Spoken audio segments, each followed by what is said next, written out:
कमान नाही, पडक्या घरात माझ्या साधी कमान नाही, माझे इमान कोण्या दारी गहाण नाही, माझे इमान कोण्या दारी गहाण नाही। आणि थोर संत तुकडोजी महाराज गाडगे महाराज यांचे विचार गावाखेड्यामध्ये पोहोचवणारे आपल्या बुरट समाजाचे संत श्री बाबूरावजी नागापुरे महाराज उर्फ ललिदास महाराज या सर्वांना मी अभिवादन करतो, त्यांच्या स्मृतींना विनम्र अभिवादन करतो। आणि आजच्या प्रास्ताविक मी आपल्या समोर सादर करतोय। आज अखिल भारतीय बुरट समाज यांच्यातर्फे आयोजित गुणवंत विद्यार्थी सत्कार समारंभ तथा पारितोषिक वितरण व मार्गदर्शन या कार्यक्रमाला लाभलेले आजच्या कार्यक्रमाचे प्रमुख मार्गदर्शक डॉक्टर विनायक तुंगराम, त्याचबरोबर डॉक्टर युवराजी मेश्राम, त्याचबरोबर या कार्यक्रमाला उपस्थित असलेले आजच्या कार्यक्रमाचे प्रथम सत्राचे अध्यक्ष नानाजी गराडे आणि सर्वच प्रमुख अतिथी मंचावर उपस्थित यांना सुद्धा मी नमस्कार करतो। मित्रांनो, बुरट समाज याचं चित्र आम्ही मागच्या काही वर्षापासून बघत आहोत आणि या दिवाळीच्या कालावधीमध्ये मागील 70-75 स्वातंत्र्य मिळाल्यानंतर प्रत्येक वर्षी दिवाळीचा सण येतो आणि त्या दिवाळीच्या सणामध्ये प्रत्येक कुटुंबात, प्रत्येक समाजाच्या घराघरामध्ये पणत्या लावून दीप प्रज्वलन करून प्रकाशमान करतात। आणि खरं तर हा दिवाळीचा सण साजरा करत असताना घरोघरी दिवे लागत असताना सुद्धा 70 वर्षानंतर सुद्धा बुरट समाजाचे जेव्हा चित्र बघतो तर बुरट समाजामध्ये त्यातील कुटुंबामध्ये सुद्धा दिवे लावून दिवाळी साजरी होत आलेली होती। परंतु बुरट समाजाच्या व्यक्तींच्या, समाज बांधवांच्या जीवनात खरा दिवा लागलाच नाही किंवा अजूनपर्यंत दिवा पेटलाच नव्हता आणि तो दिवा पेटवण्याचा प्रयत्न आपण 2017 पासून सुरुवात केलेली आहे। खरं तर बुरट समाज हा असंख्य अशा समस्याने ग्रासलेला समाज आणि इतर समाजाच्या तुलनेत कुठेतरी आयसोलेटेड आणि मागे पडलेला समाज, या समाजाला प्रगतीकडे वाटचाल करण्यासाठी, या समाजाला एक दिशा देण्याच्या माध्यमातून हा कार्यक्रम आपण इथे आयोजित करण्याचं ठरवलं। सर्वप्रथम या कार्यक्रमाची संकल्पना आमचे सासरे डॉक्टर सुरेश गराडे यांच्या आईचं मृत्यू झालं आणि मृत्यूचं अंतविधी संपल्यानंतर त्या दिवशी आम्ही संध्याकाळी घरी थांबलो कडोलीला। त्यावेळेस डॉक्टर सुरेशराव गराडे यांनी मला हे बोलून दाखवलं की ज्यावेळी आपल्या समाजामध्ये असंख्य असे समस्या आहेत आणि या समस्यांवर एक तोडगा काढायचा असेल तर समाजातील जे नवीन पिढी आहे ते उच्च शिक्षित व्हायला पाहिजे आणि ते उच्च शिक्षित कधी होईल तर त्या विद्यार्थ्यांना आपल्याला मार्गदर्शन करण्याची गरज आहे, त्या विद्यार्थ्यांना आपल्याला मोटिवेट करण्याची गरज आहे आणि त्यामुळे कदाचित ते सुद्धा गोंदिया देवळी या विभागामध्ये बहुजन महापुरुष डॉक्टर बाबासाहेब आंबेडकर, ज्योतिबा फुले, सावित्रीबाई फुले यांच्या विचाराने तिथे वाटचाल करत असताना, विविध कार्यक्रमामध्ये सहभाग घेत असताना कदाचित त्यांच्याच प्रेरणेमुळे, त्यांच्या विचारांमुळे त्यांच्या मनात हा विचार आला असावा आणि त्यांनी माझ्यासमोर हे मत व्यक्त केलं की आपल्याला आपल्या समाजाच्या विद्यार्थ्यांना एकत्र आणता येईल का आणि आपल्या समाजातील 10वी-12वी उत्तीर्ण विद्यार्थ्यांमध्ये प्रथम, द्वितीय, तृतीय असं पारितोषिक योजना आपण सुरू करूया आणि त्या योजनेच्या माध्यमातून आपण त्यांचा सत्कार केला तर कदाचित त्या विद्यार्थ्यांना मोटिवेशन मिळेल, प्रेरणा मिळेल आणि ते उच्च शिक्षणाकडे वाटचाल करतील। आणि खरं तर म्हणजे आपला बुरट समाज हा इतका अशिक्षित समाज असल्यामुळे समाज बांधव आहेत, भगिनी आहेत, त्यांना एकत्र आणलं पाहिजे। त्यांच्यामधील जे काही ईर्ष्या आहे, त्यांच्यामधील जे काही मतभेद आहेत ते दूर करायला पाहिजे। मला कुठेतरी हे जाणवायला लागलं की 80 ते 90% कुटुंबामध्ये भावाभावांमध्ये चांगलं रिलेशन नाही। कुठेतरी भावाची मुलगी किंवा मुलगा कुठेतरी प्रगती साधते तर दुसऱ्या भावाला वाईट वाटतं। ईर्ष्या असेल तर मग ह्या समाजाला दिशा द्यायचं कसं हे आमच्यासमोर खूप मोठा प्रश्न होता। आणि खऱ्या अर्थाने ह्या कार्यक्रमाच्या माध्यमातून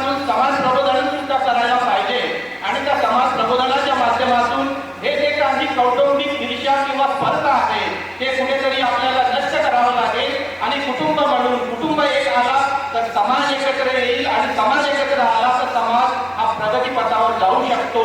या फॉर्म्युल्यानुसार आपण हा कार्यक्रमाची संकल्पना आपण राबवत आलेलो आहे.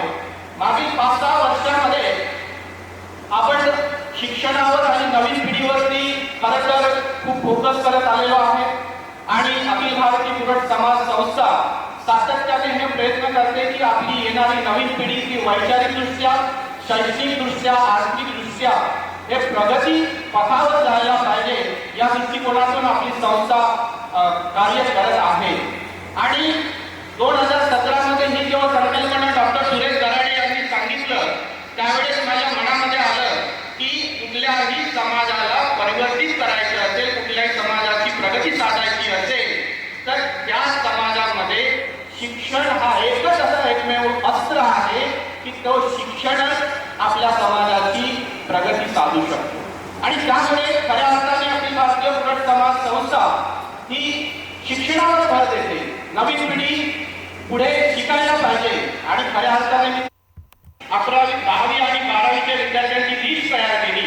त्यावेळेस 5 ते 6 विद्यार्थी फक्त 10वी पास झालेले होते आणि 12वी मध्ये सुद्धा 4 ते 5 विद्यार्थी पूर्ण विदर्भामध्ये कुरट समाजाची अशी अवस्था होती शिक्षणामध्ये. परंतु मित्रांनो 5-6 वर्षामध्ये बराच अवेअरनेस आलेला आहे. त्याचबरोबर समाजामध्ये जागृती निर्माण झालेली आहे आणि आजची परिस्थिती आपण बघितलं तर खरंच या कार्यक्रमाच्या माध्यमातून नक्कीच आपली नवीन पिढी प्रेरणा घेत आहे आणि आज उच्च शिक्षणाकडे वाटचाल करत आहे. मित्रांनो आपल्याला सांगायला मला आनंद होतो की जिथे कुठेतरी 10 ते 12 विद्यार्थी 10वी 12वी मिळून आपले व्हायचे आणि त्यांचं हायएस्ट पर्सेंटेज म्हणजे प्रथम जो बक्षीस आहे तो 60 किंवा 63% वाल्याला मिळायचा. आज आपल्याला गर्वाने सांगू मला आनंद होते आहे की आज 30 ते 35 विद्यार्थी आपले गुणवंत विद्यार्थी म्हणून सत्कार आपण त्यांचा करणार आहोत. मागील वर्षी सुद्धा 25 ते 30 विद्यार्थ्यांचा आपण सत्कार केलेला आहे. आणि खऱ्या अर्थाने 70 वर्षामध्ये या कुरट समाजाचं कुणीही डॉक्टर बनलेलं नव्हतं, कुणीही MSc झालेलं नव्हतं. पण आज तुम्हाला सांगायला आनंद वाटते की आज नागपूरचे श्रीहरी सर यांची मुलगी पहिली मुलगी की ती आज आपल्या समाजाची पहिली प्रथम मुलगी जी MSc केमिस्ट्री झालेली आहे आणि आज ते येणार आहे. मित्रांनो याच प्रकारे आपल्या समाजामध्ये कुणीही डॉक्टर फील्ड मध्ये गेलेलं नव्हतं. BA MS MBA तर दूरच राहिलं. पण तुम्हाला सांगायला मला आनंद होते की मोरेश्वरी आंडे यांची मुलगी जवळ म्हणजे ते BA MS करत आहे. त्याचबरोबर श्रीहरीजी नागापुरी यांची द्वितीय कन्या ही सुद्धा आज BA MS करत आहे नागपूर येथे. ही खरंच आनंदाची बाब आहे. आणि खऱ्या अर्थाने यांचं उदाहरण द्यायचं म्हणजे प्रगती साधत आहोत असे नाही, परंतु आज गरीब कुटुंब, अशिक्षित कुटुंब त्यातील जे मुलं उत्तीर्ण होतात 10वी 12वी ते स्वतः सुद्धा फोन करतात तर मी 12वी झालेलो आहे, आता मी पुढे काय करायला पाहिजे. आणि स्वप्नील, मी, घनश्यामजी गराडे, घनश्यामजी नागापुरे यासारखे आपली भारतीय कुरट समाजाचे कार्यकर्ते अत्यंत काळजीपूर्वक सर्व समाज बांधवांना, सर्व विद्यार्थ्यांना मार्गदर्शन करत असतात आणि जिथे जिथे त्यांना मार्गदर्शनाची मदत लागत असेल तिथे तिथे आम्ही तिथे त्यांना मदत करतो. मागच्याच वर्षी बोरकर, नागपूरचे जे राजूजी बोरकर आहेत त्यांच्या मुलीचं BBSC मध्ये नंबर लागला आणि ते परभणी येथे त्यांचे ऍडमिशन घ्यायची होती. सुरुवातीला मुलगी आणि घरापासून परभणी या ठिकाणी शिकेल हे कुठेतरी त्यांना थोडं संदिग्ध होतं की मुलीला तितक्या दूर कसं पाठवायचं. मी स्वतः त्यांच्या घरी गेलो, त्यांना समजवलं, त्या मुलीला सुद्धा समजवलं की आई वडील तुम्हाला घराबाहेर किंवा घरापासून दूर पाठवायला का नसतात. तर आजचं वातावरण बाहेरचं खूप वेगळं आहे मित्रांनो. आणि खऱ्या अर्थाने आई वडील म्हणून त्यांना चिंता वाटत असते की आपली मुलगी जेव्हा आपल्यापासून खूप दूरपर्यंत शिकायला जात असेल आणि तिथे कुठे बाहेरच्या खराब वातावरणामध्ये ते कुठे गुंतून जाणार नाही आणि वाईट मार्गाला तर लागणार नाही याची एक काळजी आपल्या आई वडिलांना असते. आणि त्या उद्देशातूनच आई वडील तुम्हाला थोडं घरापासून दूर पाठवायला मागे पुढे पाहतात. पण मित्रांनो आणि आजच्या कार्यक्रमाला उपस्थित जे काही युवक मंडळी आहेत किंवा जे विद्यार्थी आहेत 10वी 12वी आणि BSc झालेले त्या विद्यार्थ्यांना मला सांगायचं आहे की तुम्हाला तुमच्या आई वडील जर घरापासून दूर उच्च शिक्षणासाठी पाठवायला तयार असतील तर तुम्ही आम्हाला फोन करा, आम्ही तुमच्या घरी येतो. तुम्हाला समजावून सांगू, तुमच्या आई वडिलांना समजावून सांगू. आतापर्यंत तर आपण सांगत आलेलो आहेतच आणि आपण मुलांना सुद्धा मी हे सांगेन की तुम्ही आपल्या आई वडिलांना प्रॉमिस करा. मी सुद्धा स्वतः जेव्हा MSc करायला नागपूरला जायचा विचार केला तेव्हा माझ्या वडिलांच्या मनात सुद्धा हेच विचार होते की माझा मुलगा आतापर्यंत माझ्या जवळ थांबलेला होता. मी सकाळ संध्याकाळ त्याला मॉनिटर करतो आणि जर तो नागपूरला जाईल तर कुठल्या मुलीच्या मागे लागेल, कोणाच्या प्रेमात पडेल आणि कुठेतरी त्याचं करिअर बर्बाद होईल आणि त्याचं आयुष्य कुठेतरी डगमडीला येईल, ही साहजिक भावना आहे प्रत्येक आई वडिलांमध्ये निर्माण होणारी. आणि मी माझ्या वडिलांना जेव्हा मी सांगितलं की बाबा तुम्हाला ही भीती वाटते की मी कुठेतरी एखाद्या मुलीच्या मागे लागेल किंवा एखाद्या मुलीच्या प्रेमात पडेल आणि मी माझं आयुष्य बर्बाद करेल, मी तुम्हाला प्रॉमिस करतो की मला शिकायला पुढे जाऊ द्या, मी तुम्हाला कधी खाली मान टाकायची वेळ येऊ देणार नाही. अशा प्रत्येक आपल्या विद्यार्थ्यांनी आपल्या आई वडिलांना प्रॉमिस करायचं आहे की मी पुढे जाऊन शिकेल, तुमच्यापासून दूर जाऊन शिकेल, पण मी तुम्हाला त्या चौकामध्ये खाली मान टाकायची वेळ येऊ देणार नाही. या प्रकारचं प्रॉमिस आपल्या सर्वांना आपल्या आई वडिलांना करायचं आहे. मित्रांनो, कुठलेही आई वडील तुम्हाला उच्च शिक्षित होण्यापासून वंचित ठेवायला तयार नाही, परंतु आजचं बाहेरचं वातावरण जर बघितलं तर खूप कठोर आहे. त्याचबरोबर आणि म्हणूनच शिक्षण हे खूप महत्वाचं आहे आणि शिक्षणाचं महत्व आम्हाला जाणवलं आणि त्यामुळे काही लोक म्हणतात कणा कणातून ज्ञान वेचुनी, कणा कणातून ज्ञान वेचुनी प्रभूत हो मानवा, कणा कणातून ज्ञान वेचुनी प्रभूत हो मानवा. प्रज्ञेचा प्रकाश दाविल मार्ग तुला रे नवा, मार्ग तुला रे नवा. मित्रांनो, या गाण्यामध्ये जे शब्द रचलेला आहे प्रल्हाद शिंदे यांचे, त्या गाण्यातून आपल्याला प्रेरणा मिळते की आपण जास्तीत जास्त ज्ञान संपादन करायला पाहिजे, तरच खऱ्या अर्थाने आपल्या समाजाची प्रगती आपल्याला साधता येईल.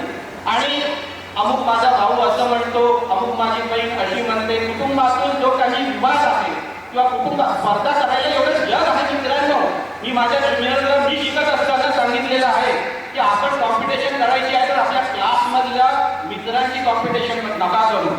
आपण एकमेकाचे नोट्स लपवून आपण अभ्यास करायचा आणि मित्रापेक्षा किंवा क्लासमेटपेक्षा जास्त मार्क मिळवायचे, त्याला काही अर्थ नाही. तुम्हाला स्पर्धा करायची आहे तर अख्खं जग तुमच्या पुढे आहे, त्या जगातील इतर समाजाच्या विद्यार्थ्यांपुढे आपण गेलो पाहिजे, ही भावना आपल्या मनामध्ये कुठेतरी रुजवायची गरज आहे. मित्रांनो, अदरवाईज की आपण अगदी म्हणजे संकुचित विचारसरणीने की नाही बाबा माझ्या भावाचा किंवा माझ्या परिवारातील एखादा मुलगा जर उच्च शिक्षित झाला तर मलाच कुरकुर व्हायला लागते, ही खऱ्या अर्थाने ईर्ष्या आहे. मित्रांनो, आणि ही ईर्ष्या आपण कुठेतरी टाकायला पाहिजे. आणि मला खरंच आनंद होतो इथे सांगताना की पूर्वी हे सगळं जे काही चित्र आहे ते आता चित्र बदलत आलेलं आहे. मित्रांनो, आज जिथे कुणाचं ह्या पुढे समाजाशी संबंध नव्हतं, बरेचसे उच्च शिक्षित आणि शिकलेले नोकरदार वर्ग, गरीब सामान्य कुटुंबाशी तेवढा संवाद नव्हता, कुठेतरी हे तुटलेलं होतं आपलं. आणि आज या कार्यक्रमाच्या माध्यमातून नागपूर असो, चंद्रपूर असो, प्रत्येक जिल्ह्यामध्ये उच्च शिक्षित त्याचबरोबर आर्थिकतेने प्रबळ असलेले जे काही समाज बांधव आहेत, या समाजासाठी, या सामान्य माणसांसाठी धावून येतात, मदतीला येतात. आणि समाजातील कुठलाही विद्यार्थी असो, त्यांनी जर यश संपादन केलं असेल तर समाजातील प्रत्येक माणूस मोठ्या आनंदाने त्यांचं अभिनंदन करतो. हे या अखिल भारतीय बुरट समाजाच्या वतीने आयोजित करण्यात येणाऱ्या या कार्यक्रमाचं यश आहे असं मी मानतो. मित्रांनो, त्याचबरोबर या प्रास्ताविकामध्ये मला वर्षभराच्या काही समस्या माझ्या डोळ्यासमोर आहेत आणि खऱ्या अर्थाने काय होतं की समाजातील जे आमच्यासारखे तरुण वर्ग आहे, त्यांनी जर आपल्या समस्या जर चांगल्या किंवा बोलले तर लोकांना भीती वाटते किंवा समाज आपल्याला वेगळं समजेल, माझा राग करेल. पण समाजाला पुढे नेत असताना मला कोण शिव्या मारतो काय, मला कोण काही बोलतो काय, हे मी बघत नाही. मित्रांनो, समाजाला पुढे न्यायचं असेल तर ते सत्य तुमच्या समोर मांडायला पाहिजे. समाजातील लोकांना ते पटेल, काही लोकांना नाही पटलं, त्यांनी मला शिव्या मारल्या तरी मला 1-2 वर्ष अपत्य झाले नाही तर त्यांचं कुटुंब तिला त्रास द्यायला सुरुवात करतं. आणि आरमोरीच्या मुलीला मग ते अर्जुन जेव्हा पुढे तिला अपत्य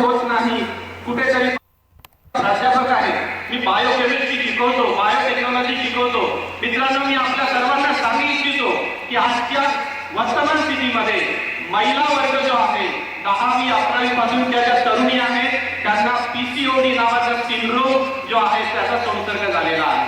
ते आपल्या खानपान आणि आजचं वातावरण या बदलत्या वातावरणामुळे महिलांमध्ये हे बदल झालेले आहेत आणि त्या महिलांच्या बदलामुळे त्यांना अपत्य व्हायला थोडासा त्रास होतो आहे. याचा अर्थ त्याला काही बाहेर बाधा लागली किंवा एखादा देव रुजला आहे म्हणून त्याला अपत्य होत नाही. हे अंधश्रद्धा आपण सगळ्यांनी डोक्यातून काढून घ्यायला पाहिजे. आणि खऱ्या अर्थाने माझा समाज सुद्धा म्हणजे माझा कुटुंब माझे जे आजोबा गुलाबरावजी हिरापुरे होते, मी त्यांच्यासोबत लहान असताना ठाणेगावला गेलेलो होतो आणि पांढरा कोंबडा माझ्या आजोबांनी घेऊन सोबत तिथे त्या ठाणेगावच्या देवाऱ्यामध्ये तो कोंबडा कापलेला होता. त्यावेळेस मला खूप वाईट वाटलं की हे कुठली प्रथा आहे की एका सजीवाचं जीवन चांगलं व्हावं याच्यासाठी दुसरा जो काही सजीव आहे जीव आहे त्याचा आपण जीव घेतो. ही काही ऍक्सेप्टेबल नाहीये. आपण आता उच्च शिक्षित आहोत साठी आपण ह्या अशा प्रकारच्या अंधश्रद्धा आपल्याला काढायला पाहिजे, आपल्या डोक्यातून काढायला पाहिजे. आणि लग्न झाल्यानंतर सुद्धा प्रत्येकामध्ये काही ना काही मतभेद असतात.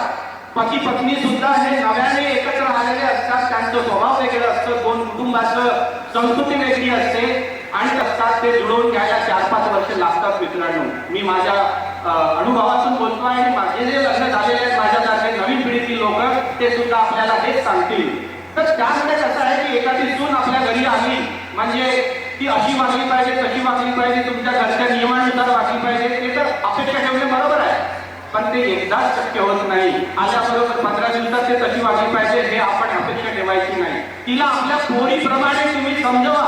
त्या मुलीला तुम्ही आपल्या चालीरीती समजून सांगा आणि काही चुकत असेल तर तिला प्रेमाने आपल्या मुलीचं जेव्हा चूक होते तेव्हा आई वडील म्हणून आपण समजावून सांगतो त्या प्रकारे आपल्या सुनेला सुद्धा तिला समजावून सांगण्याचा प्रयत्न करा.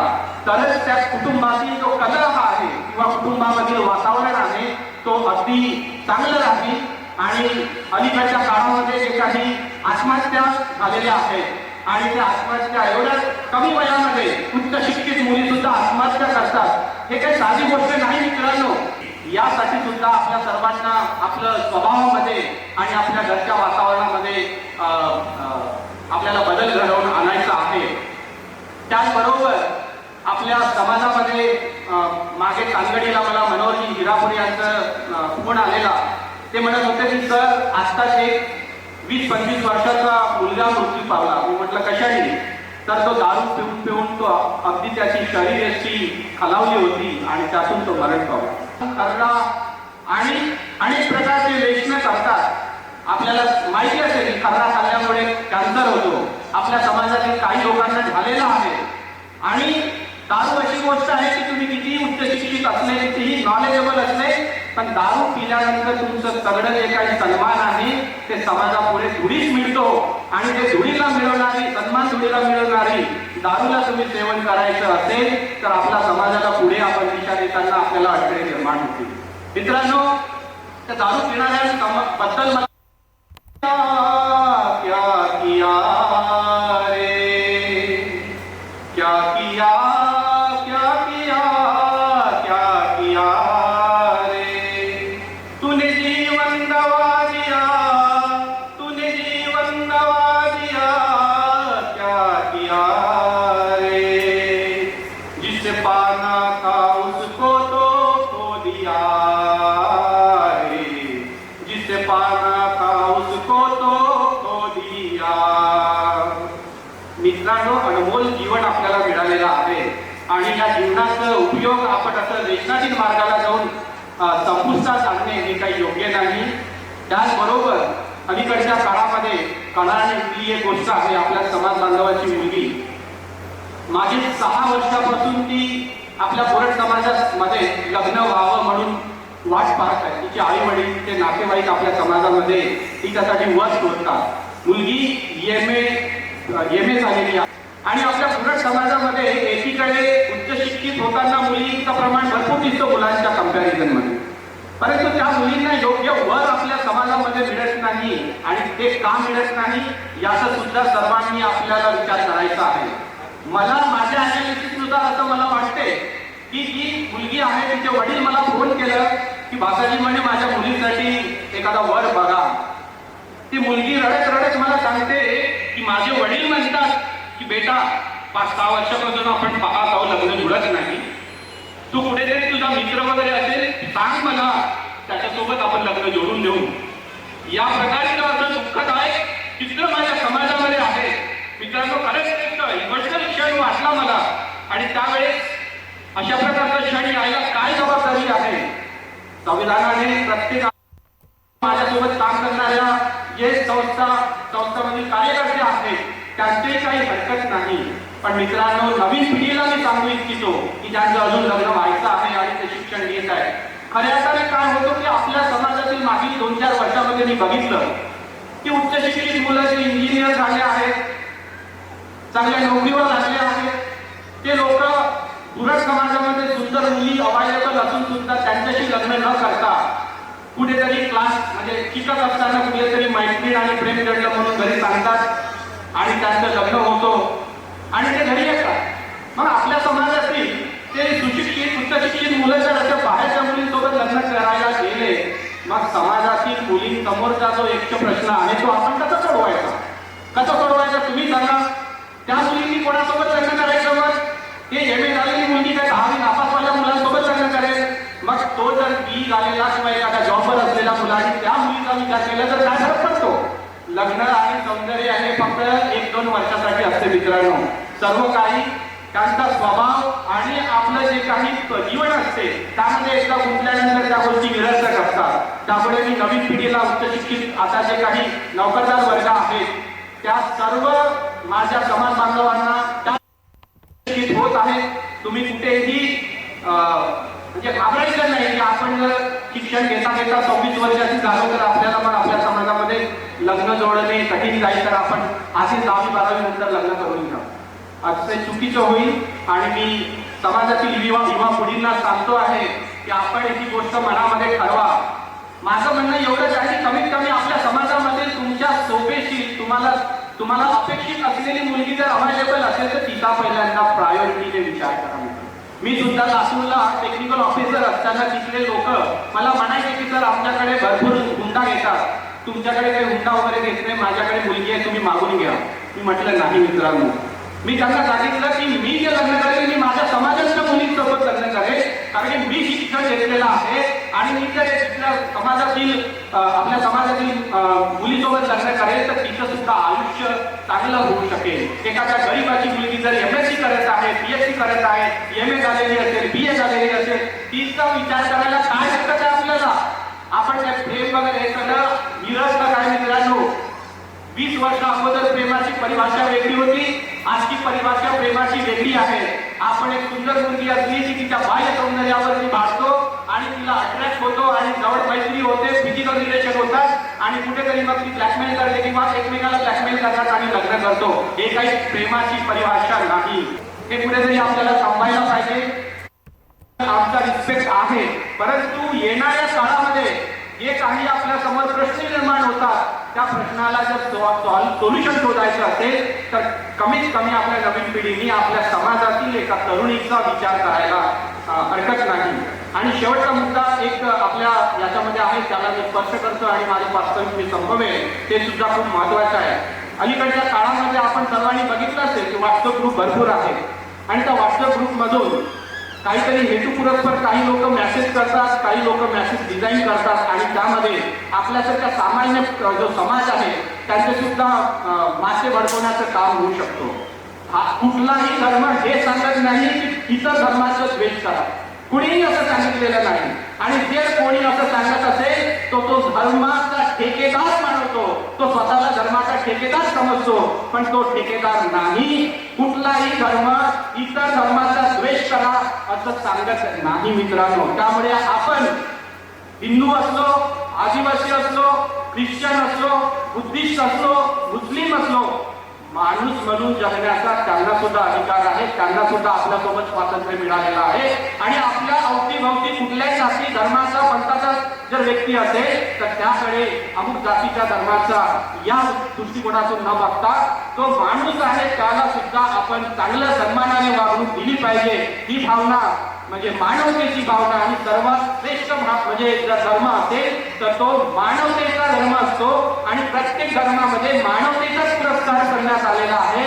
परंतु काही धर्माचे ठेकेदार समाजामध्ये तेढ निर्माण करण्यासाठी आपल्याला ते भडकवणारे मेसेज टाकतात. त्यापासून सुद्धा आपल्याला बोध घेण्याची गरज आहे. सत्य शेवटी मी एवढंच म्हणेन, राहो सुखाने हा मानव इथे, या भूवरी या इथे. राहो सुखाने हा मानव इथे, या भूवरी या इथे. कल्याण हो माझे तुमचे, कल्याण हो मित्रांचे शत्रूंचे.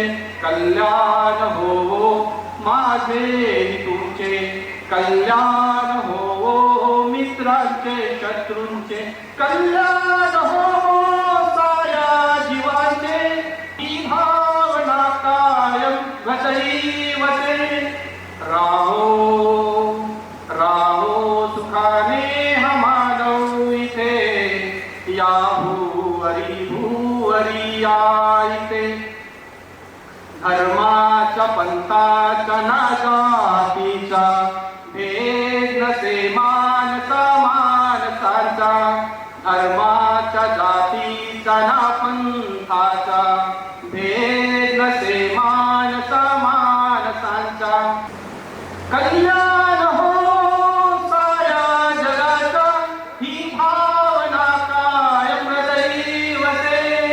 ही भावना कायम हृदयी वसे. राहो राहो सुखाने हा मानव इथे, या भूवरी या इथे. मित्रांनो, हेच अपेक्षा सर्वांकडून की सर्वांनी मानवतेचा पुरस्कार करा. अवतीभोवती कुठल्याही जाती धर्माचं असेल तरी त्यांना प्रेमाने आणि आपुलकीने वागा आणि आपण कुटुंबातील कलह नष्ट करून आपला कुटुंब एकत्र करा. समाज एक संघ व्हा आणि आपल्या समाजाची प्रगती साधा. धन्यवाद.